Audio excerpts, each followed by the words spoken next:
The rules have originated at that time, but we continuously change according to the feedback, and whenever there is necessary, it keeps getting updated. And when it is regarding the airfare, sir, it has been continuously come under discussion also, and from the ministry, we have been committed to create an affordable system in the country. That is our commitment to the nation also, and that is how we have started the UDAN scheme. The whole purpose of UDAN scheme was to create affordable network in the country. Affordable network. Please listen to me. Please listen to me. Please listen to me and let me explain the situation.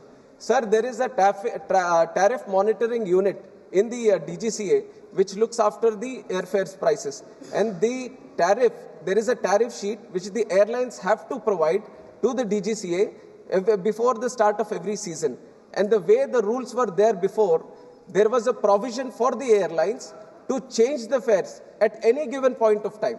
But after verifying it thoroughly, we have brought in a system that at the start of every month, they have to give us the tariff sheet at the beginning of the month. They can't change it for the entire month. This is one change that we have brought in. And the way airfares are done, sir, 45% is because of the airfare fuel. The ATF takes up 45% of the airfare prices. And there are some states which are charging up to 29% VAT on the ATF. And Tamil Nadu is one such state which has the highest ATF in the country, sir. And I would request, I have written to all CMs in the country that they have to reduce it. There are 15 states which have reduced it below 5%. There are 10 states which have kept it below 5%. There are some states which are still taking.